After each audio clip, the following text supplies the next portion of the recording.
Countdown, we have 11 days to go kude kuqale i-new season kaThando Nesthembu. Molweni ndanamkela kuMaMgobhozi TV. Now njengoba besesibonile ke kwi-trailer ye-season entsha uba hayi ke uThando Mosamseleku ude wamthatha wife number 5 ogama linguSamke Khwela. Now sesava ke ku-social media before sibone le trailer athe wavezwa kuyo uba uSamke Khwela lo yintombi yaseMzumbe kwaye usemncinci li-2000.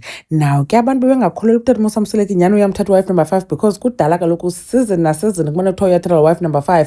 So on the last episode ka-season 7 sibonile ke bekwi-date. Now into eyenzekayo ke as we know amanye amakhosikazi la kaThando Mosamseleku uMayeni, uMakhumalo noMangwabe bane-yellow houses zabo eMzumbe. So ndiye ndabona ke le efake this video, this small clip uMakhwela kwi-Instagram stories zakhe ipeyintwe yellow ngaphakathi. Ndathi he kanene naye funeka efumene i-yellow house yakhe kaloku njengamanye amakhosikazi la ayi-3. Ndazibuza ke ukuba he I wonder ke ngoku izawuthini into because phaa eMzumbe mebini imizi oyi-1 which is lo ungukhaya khulu kuthiwe uzawunika uMpumelelo. Sasibone ebonisa uMpumelelo bakufuna ulungiswa ingathi uzawunikwa yena, and then lo ke ngokamacele ingathi nguSne ohlala phaa. So kuzawuthini ke ukuMakhwela naye kaloku iwesintombi yaseMzumbe I'm sure akanangxaki yoba nomzi ezilalini, uzawuhlala kulo kamacele mhlawumbi kuthiwe uSne hayi makazifunele indawo because anyways kuthiwa uSne akafana ahlale nohlala phaa uyahamba ngulo kwafika kukho imbiza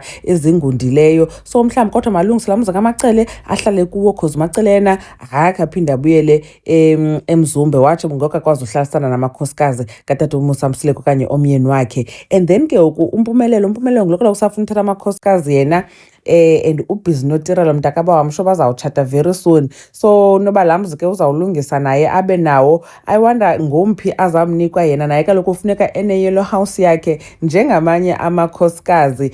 And then ke kuphinde kube khona le kaMangwabe into uMangwabe yena wethe uyahamba ba kungena omnye unkosikazi. Simvile nakwitrailer esithi kusho ukuthi uzoreplace yena lo nkosikazi. Uba akahambi uzawukwazi uhlalisana naye phaa. And then do you guys think inoba uzawuhamba nyhani? And then bakahambi ke ngoku do you guys think uba bazawukwazi uhlalisana kakuhle ngoba naye wamkelwa ngamakhosikazi ayi-3. So I think inabo ubuselfishanyana kodwa le nto kaMangwabe.